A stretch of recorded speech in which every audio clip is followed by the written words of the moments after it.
Hi everyone, welcome back to news taste birds. ഇന്ന് ഞാനൊരു ഐസ്ക്രീമിൻ്റെ recipe ആയിട്ടാണ് വന്നിരിക്കുന്നത്. നമ്മുടെ സാധാരണ അരിപ്പൊടി ചേർത്ത് വളരെ പെട്ടെന്ന് വീട്ടിൽ തയ്യാറാക്കിയെടുക്കാവുന്നൊരു ഐസ്ക്രീം റെസിപ്പിയാണ്. അപ്പോൾ എങ്ങനെയാണ് നല്ല ടേസ്റ്റി ആയിട്ടുള്ള ഹോം മെയ്ഡ് ഐസ്ക്രീം തയ്യാറാക്കുന്നത് നോക്കാം. അപ്പോൾ അതിനു മുമ്പ് എൻ്റെ ചാനൽ ഇതുവരെ സബ്സ്ക്രൈബ് ചെയ്തിട്ടില്ലാത്തവരുണ്ടെങ്കിൽ ഒന്ന് സബ്സ്ക്രൈബ് ചെയ്യണം. അതിൻ്റെ കൂടെ തന്നെ ബെൽ ഐക്കണിൽ ഓൾ എന്നുകൂടെ ക്ലിക്ക് ചെയ്യണം. ഇനി നമുക്ക് ഐസ്ക്രീം ഉണ്ടാക്കാൻ വേണ്ടി ഞാനിവിടെ ഒരു 1/2 ലിറ്റർ പാലാണ് എടുത്തിട്ടുള്ളത്. അതായത് ഒരു പാക്കറ്റ് മിൽമ പാലാണ് ഞാനിവിടെ എടുത്തിട്ടുള്ളത്. ഇനി ഒരു ക്ലീൻ ബൗളിലേക്ക് 2 ടേബിൾ സ്പൂൺ അരിപ്പൊടി ഇട്ട് കൊടുക്കാം. പിന്നെ അതിലേക്ക് ഞാനിവിടെ ഒരു 2 ടേബിൾ സ്പൂൺ പാൽപ്പൊടി കൂടെ ചേർക്കുന്നുണ്ട്. ഈ പാൽപ്പൊടി ഓപ്ഷണലാണ്. പാൽപ്പൊടി ഇല്ലാതെയും നമുക്ക് ഇതേ മെത്തേഡിൽ തന്നെ ഉണ്ടാക്കാവുന്നതാണ്. അപ്പോൾ പാൽപ്പൊടിയും കൂടെ ചേർക്കുമ്പോൾ കുറച്ചുകൂടെ നല്ല ക്രീമി ആയിരിക്കുള്ളൂ. ഇനി അതിലേക്ക് കുറച്ച് പാല്, ഒരു 1/4 ഭാഗം പാൽ ഒഴിച്ച് കൊടുത്തിട്ട് നന്നായിട്ടൊന്ന് മിക്സ് ചെയ്തെടുക്കാം. ഞാൻ നേരത്തെ പറഞ്ഞ പോലെ പാൽപ്പൊടി പറ്റില്ലെങ്കിൽ നമുക്ക് ഒഴിവാക്കാവുന്നതേ ഉള്ളൂ. ഇത് കട്ട കെട്ടാതെ നന്നായിട്ടൊന്ന് മിക്സ് ചെയ്തെടുക്കണം. കട്ടകളൊക്കെ ഉണ്ടെങ്കിൽ നന്നായിട്ടൊന്ന് ഉടച്ചെടുക്കുക. ഇനി ഈ ബാക്കിയുള്ള പാല് നമുക്കൊന്ന് ഗ്യാസ് സ്റ്റൗ ഓൺ ചെയ്തിട്ട് അടുപ്പിൽ വെക്കാം. ഇനി അതിലേക്കൊരു 1/2 കപ്പ് പഞ്ചസാര ചേർത്ത് കൊടുക്കാം. പിന്നെ ഒരു 1/4 ടീസ്പൂൺ വാനില എസൻസും കൂടെ ചേർത്ത് കൊടുക്കാം. ഇനി ഇതൊന്ന് ചൂടാവുന്നവരെ വെയിറ്റ് ചെയ്യണം. ഇപ്പോൾ പാലൊന്ന് ചൂടായി വന്നിട്ടുണ്ട്. ഇനി പാകത്തിന് നമുക്ക് നേരത്തെ എടുത്തു വെച്ചിട്ടുള്ള അരിപ്പൊടിയും പാൽപ്പൊടിയും കൂടെ ചേർത്തിട്ടുള്ള മിക്സ്ചർ നമുക്കിതിലേക്ക് കുറേശ്ശെ ഒഴിച്ചു കൊടുക്കാം.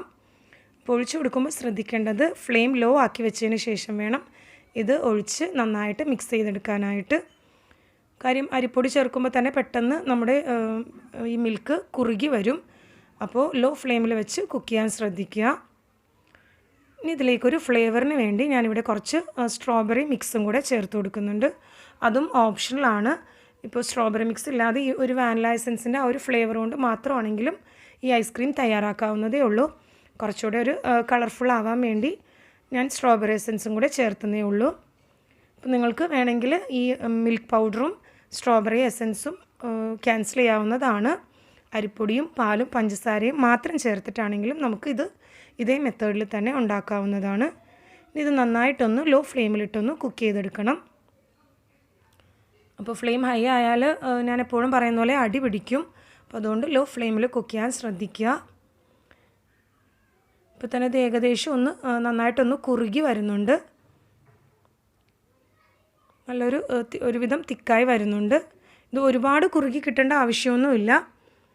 നമ്മൾ ആദ്യം ആ മിക്സ് ചെയ്യുന്ന ഭാഗത്തിനേക്കാളും കുറച്ചൊന്ന് കുറുക്കി എടുത്താൽ മതി.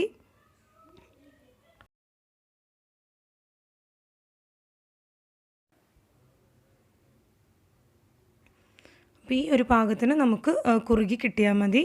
അപ്പോൾ ഇത് ഒരുവിധം തിക്ക് കൺസിസ്റ്റൻസി ആയിട്ടുണ്ട്. അപ്പോൾ നമുക്കത് നന്നായിട്ട് മിക്സ് ചെയ്ത് വരുന്ന ലോ ഫ്ലെയിമിൽ കുറച്ചുനേരം കുക്ക് ചെയ്ത് വരുമ്പോൾ നമുക്കറിയാൻ പറ്റും. ഇപ്പോൾ നല്ല തിക്കായിട്ടുണ്ട്. ഈ ഒരു പാകത്തിന് നമുക്ക് ഫ്ലെയിം ഓഫ് ചെയ്യാം. എന്നിട്ട് ഇതൊന്ന് ചൂടാറുന്നത് വരെ വെയിറ്റ് ചെയ്യണം. ഇതിനെ നന്നായിട്ട് ചൂടാറ്റി എടുത്തിട്ടുള്ളതാണ്. ചൂടാറുമ്പോൾ ഇതൊന്നുകൂടെ കുറുകി വരും. ഇതൊരു മിക്സിയുടെ ജാറിലേക്ക് കുറേശ്ശെ ഒഴിച്ചു കൊടുത്തതിന് ശേഷം നന്നായിട്ടൊന്ന് ബ്ലെൻഡ് ചെയ്തെടുക്കണം. നന്നായിട്ട് ബ്ലെൻഡ് ചെയ്തെടുത്തിട്ടുണ്ട്. ഒരു 2 മിനിറ്റ് വരെ ഒന്ന് മിക്സിയിൽ ഒന്ന് ബ്ലെൻഡ് ചെയ്തെടുത്താൽ മതി. ഇത് നമുക്കൊരു ഐസ്ക്രീം ബോക്സിലേക്ക് ഒഴിച്ചു കൊടുക്കാം. ഇനി ബാക്കിയുള്ളതും കൂടെ ഇതേപോലെ തന്നെ നന്നായിട്ടൊന്ന് ഒരു 2 മിനിറ്റ് വരെ ഒന്ന് ബ്ലെൻഡ് ചെയ്തെടുക്കാം.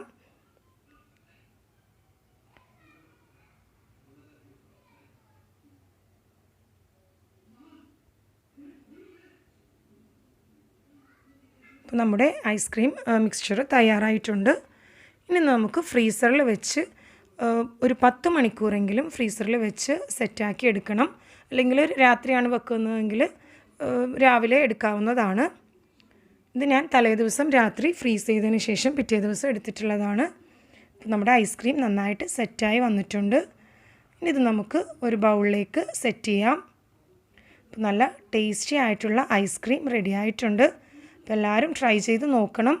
ഇത് ഒരിക്കലെങ്കിലും ഒന്ന് ശ്രമിച്ച് നോക്കണം. കാര്യം നമുക്ക് വീട്ടിലുള്ള ഇൻഗ്രീഡിയൻസ് കൊണ്ട് തയ്യാറാക്കിയെടുക്കാവുന്ന ഒരു ഐസ്ക്രീം റെസിപ്പിയാണിത്. ഇതിന് മുകളിലേക്കൊരു ചെറിയും കൂടെ വെച്ച് ഒന്ന് ഡെക്കറേറ്റ് ചെയ്ത് കൊടുക്കാം. ഇനി ബാക്കിയുള്ളതും കൂടെ നമുക്ക് ഇതേപോലെ സെർവ് ചെയ്യാം. അപ്പോൾ റെസിപ്പി ഇഷ്ടമായെങ്കിൽ ലൈക്ക് ചെയ്യുക, ഷെയർ ചെയ്യുക, സബ്സ്ക്രൈബ് ചെയ്യുക. Thanks for watching my channel.